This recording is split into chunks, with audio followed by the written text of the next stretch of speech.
Hi there. Now in this lesson we're going to look at extending your left hand a little further with an important concept around what we call tritones. I've mentioned those already, and getting you to look at the first of one of these more sort of chords that ask you to stretch your fingers a little bit. And we've done this exercise with your left hand and got into a good position. Now we're going to find a chord with which you have to take advantage of that.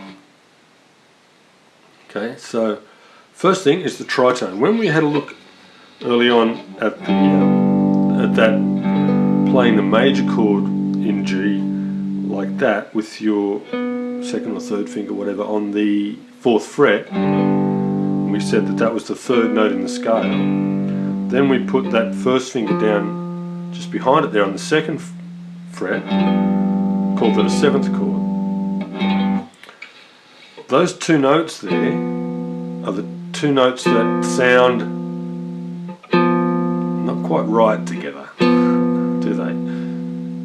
You put that bass note on the bottom and it becomes a 7th chord almost. It needs the 5 note, but it has this function of creating tension that then needs to resolve to there, right? More correctly to there.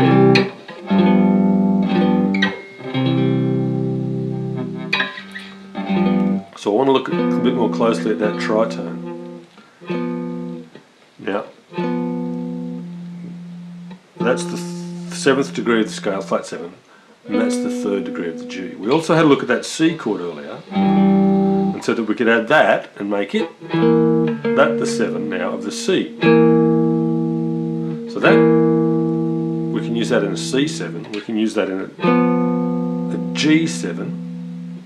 And we've already learned when we looked at bar chords that we can move these shapes up and down. So if that's a C, we go up 2 frets to the D and we've got a D7.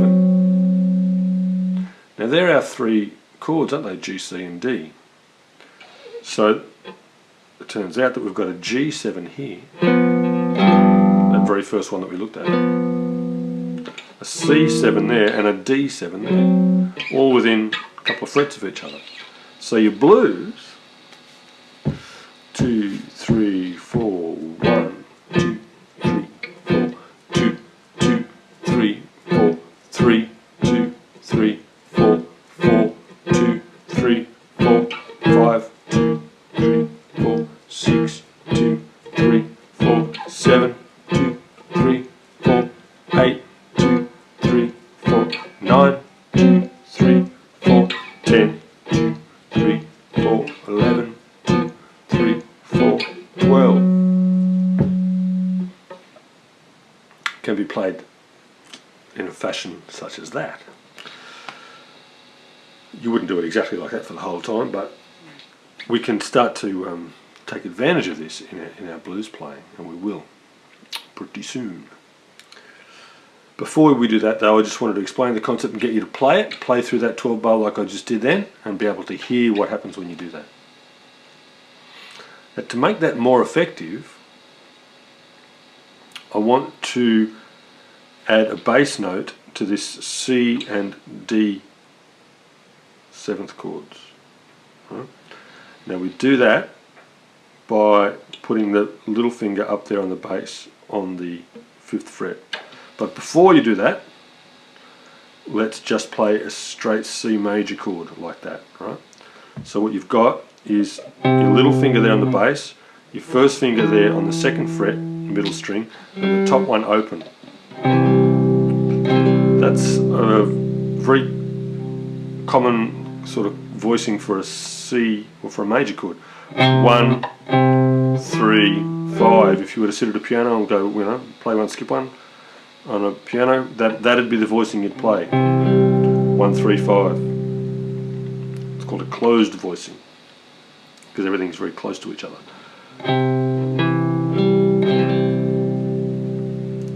So there you go, there's the C chord. Much better than that one, isn't it? Does require you to stretch a little bit. Then if you put your 2nd finger on the 3rd fret there, to give you that tritone on top of the C note, you've got a C7 chord. That's the one I played earlier. I'll get that finger out of the way so you can see it better. C on the bass,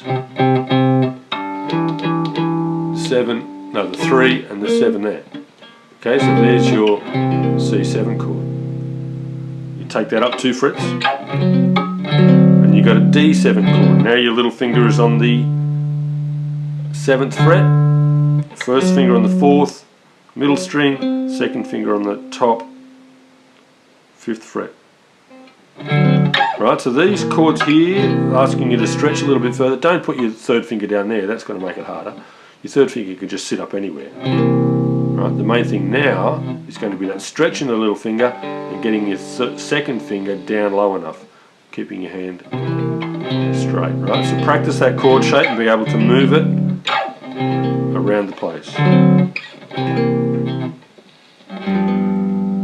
Then you want to do that, don't you? So instead of now going D, C, G, we want to put the bass note in and go D, remember that one? With the note on the bass on the 7th fret, D, C,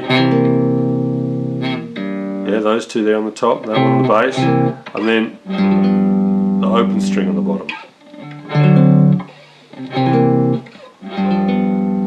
Now we've got some big, full sounding chords on only 3 strings.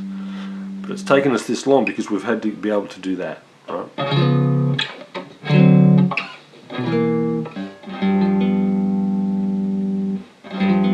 Right, so I want you to practice that. I also want you to have a go at this. That sort of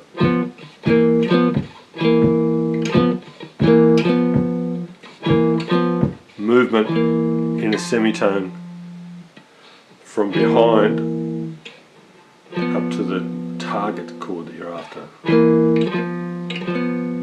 Yeah? You can play the note on the bass, the G note on the bass there, when you're using that tritone in that sort of fashion, because we'll do that in our blues as well. Alright, so you got this new chord, this new 7th chord that you can move up and down, and you can play it in this nice, very efficient little pattern up here around the 3rd, 5th frets. Cheers, have fun with that one.